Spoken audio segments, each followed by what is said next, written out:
UP विधानसभा चुनाव से पहले फिर बाहर आया जिन्ना का जन। मुख्यमंत्री योगी ने अखिलेश यादव के सरदार पटेल से जिन्ना की तुलना को बताया शर्मनाक। मुरादाबाद में प्रधानमंत्री आवास योजना के लाभार्थियों के बीच अखिलेश पर जमकर बरसे। सीएम योगी ने कहा, भारत की जनता समाजवादी पार्टी की इस विभाजनकारी मानसिकता को स्वीकार नहीं करेगी। यूपी की जनता को कतई मंजूर नहीं। उनको तो समाज को बांटने से ही फुर्सत नहीं था और उनकी विभाजन की प्रवृत्ति अभी भी नहीं गई है, तो उनका वो विभाजनकारी मानसिकता एक बार फिर से सामने आ गई। सीएम योगी ने अखिलेश यादव की सोच को बताया तालिबानी। जिन्ना की महिमा मंडन पर माफी की मांग। सीएम योगी बोले, सरदार पटेल को स्वतंत्र भारत को अखंड भारत में बदलने का श्रेय है। एक भारत श्रेष्ठ भारत पीएम मोदी का भी सपना। हरियाणा के बल्लभगढ़ में नाथ संप्रदाय के अनुयायियों के बीच पहुंचे मुख्यमंत्री योगी आदित्यनाथ। कहा, जिन्नावादी आएंगे तो राम भक्तों पर ही चलवाएंगे गोली। यही जिन्नावादी हैं जो राम भक्तों पर गोली चलाते हैं, और जब भी ये जिन्नावादी आएंगे राम भक्तों पर इसी प्रकार से गोली चलाएंगे। सीएम योगी ने कहा, अब वक्त बदल गया। राम भक्तों कृष्ण भक्तों पर नहीं, आतंकवादियों पर चलती है गोली। हमारे देश में बढ़ते कोरोना केसेस के बीच बोले मुख्यमंत्री योगी, भगवान श्री राम की कृपा से समाप्त हुआ कोरोना। उत्साह से मनाइए दिवाली। कि जब दीपावली का पावन पर्व आया है तब कोरोना भी समाप्त हो गया है। कल हरदोई में पूर्व मुख्यमंत्री अखिलेश यादव ने जिन्ना को बताया था फ्रीडम फाइटर। हरदोई में अखिलेश ने जिन्ना की तारीफ की थी। महात्मा गांधी, जवाहरलाल नेहरू, पटेल से की थी तुलना। सरदार पटेल जी, राष्ट्रपिता महात्मा गांधी, जवाहरलाल नेहरू, जिन्ना एक ही संस्था में पढ़ करके बैरिस्टर बन करके आए थे। एक ही जगह पर पढ़ाई लिखाई की उन्होंने, वो बैरिस्टर बने, उन्होंने आजादी दिलाई। अखिलेश के जिन्ना वाले बयान पर हमला हुई बीजेपी। मोहसिन रजा का ट्वीट, देश समझ ले जिन्नावादियों की सच्चाई।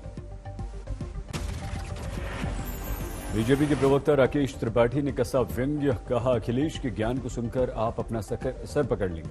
मुलायम सिंह यादव भी ऐसा ही करेंगे। अखिलेश यादव ने उठाया अमरोहा में हुई रेप और हत्या की वारदात का मुद्दा। कहा, रेप और हत्याकांड में कुछ भ्रष्ट पुलिस वालों को निलंबित करके बच नहीं सकती यूपी सरकार।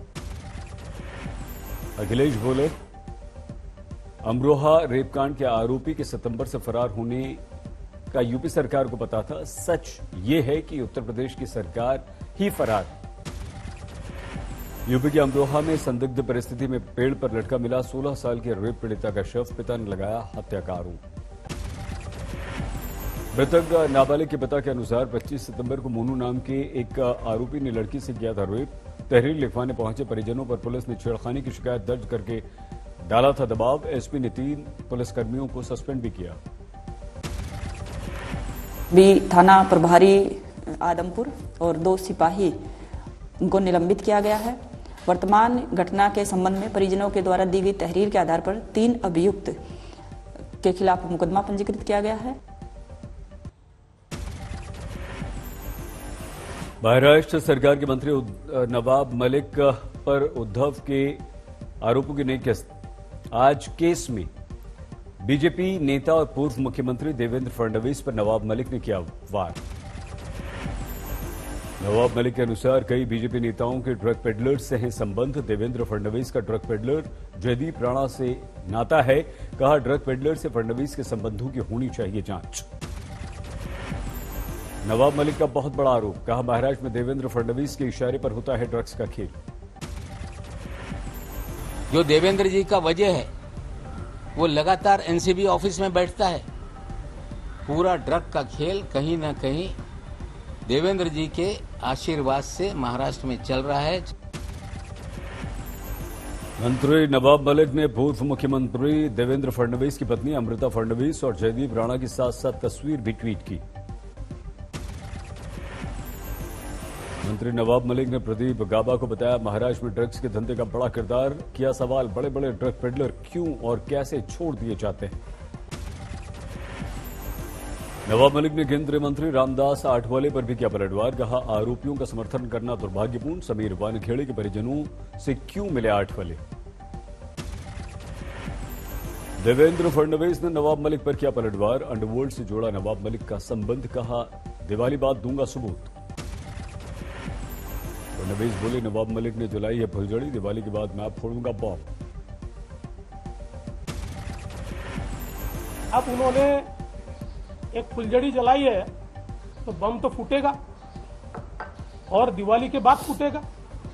और दिवाली के बाद नवाब मलिक इनके अंडरवर्ल्ड के साथ क्या संबंध है।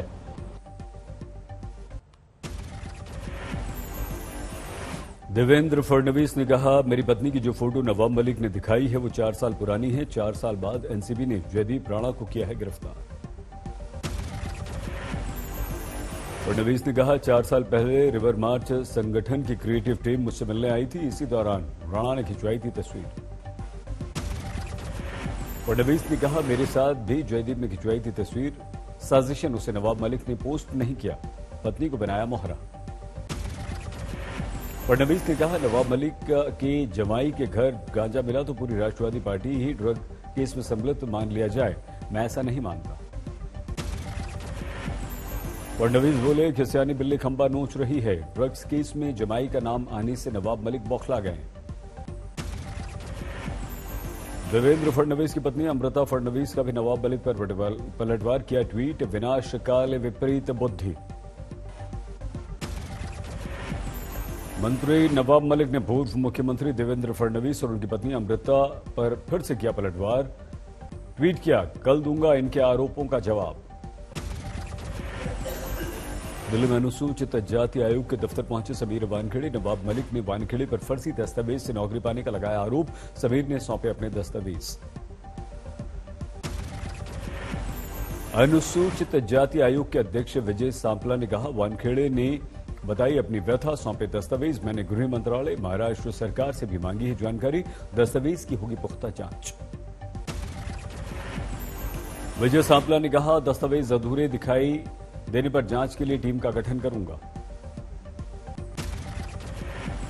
अनुसूचित जाति आयोग के अध्यक्ष सांपला ने कहा, हमारा काम एक्शन लेना नहीं, अत्याचार रोकना, चाहे वो समीर वानखेड़े हों या कोई और।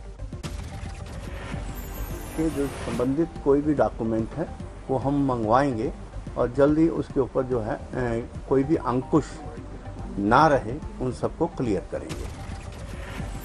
समीर वानखेड़े ने कल मुंबई में एससी राष्ट्रीय आयोग के वाइस चेयरमैन अरुण हल्दर से भी मुलाकात की। पूरे परिवार के साथ उनके घर पहुंचे।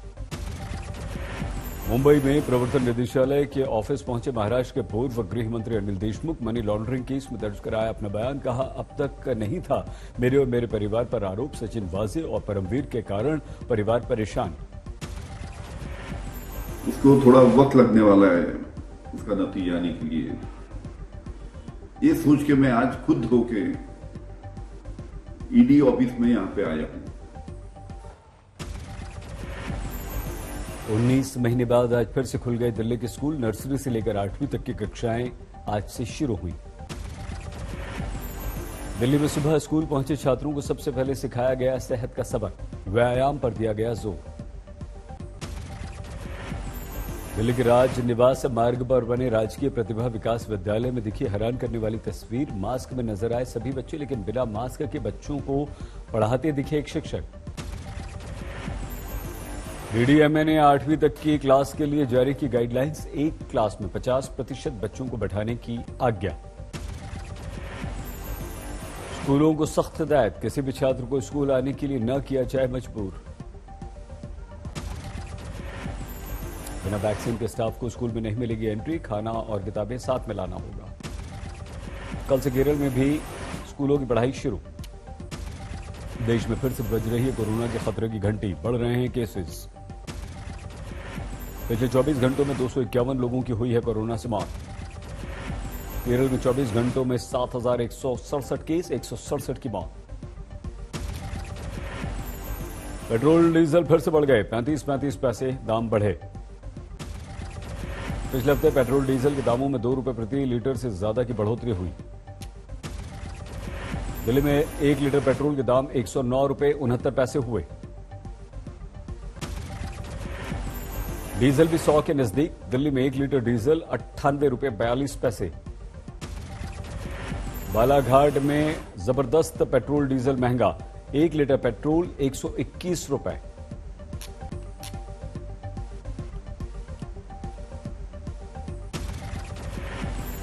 बालाघाट में 1 लीटर डीजल मिल रहा है 110 रुपए 22 पैसे लीटर। बिल में एलपीजी के दामों में भी बढ़ोतरी हो गई। 266 रुपए 50 पैसे की बढ़ोतरी की गई। अब एक सिलेंडर 2000 रुपए के पार पहुंचा। ये कमर्शियल सिलेंडर। प्रियंका ने महंगाई का मुद्दा उठाया। प्रियंका ने महिला घोषणा पत्र में किया वादा, कांग्रेस की सरकार बनी तो गैस सिलेंडर में हम मुफ्त भरेंगे गैस। कांग्रेस के महिला घोषणा पत्र में सरकारी बसों में महिलाओं की मुफ्त यात्रा का भी वादा। कांग्रेस ने महिला घोषणा पत्र में छात्राओं को स्मार्टफोन और स्कूटी देने का वादा किया। सरकारी पदों पर 40% महिलाओं की नियुक्ति का भी वादा। बुजुर्ग महिलाओं को 1000 रुपए वृद्धा और विधवा पेंशन का भी वादा। यूपी में टिकट वितरण से पहले 40% महिलाओं को टिकट देने का कर चुकी हैं ऐलान। यूपी के लिए प्रियंका ने दिया नया चुनावी लाड़ा, लड़की हूं लड़ सकती हूं। G20 समिट के बाद अब COP26 जलवायु शिखर सम्मेलन में गूंजेगा नमो मंत्र।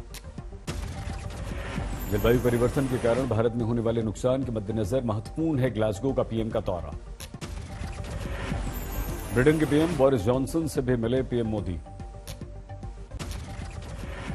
भविष्य के लिए रोड मैप बनेगा, कैसे विश्व को अपनी जिम्मेदारियों का निर्वहन करना चाहिए और कैसे विकसित देशों को विकासशील देशों की सहायता करनी चाहिए। आज रात leaders action and solidarity event में हिस्सा लेंगे पीएम मोदी।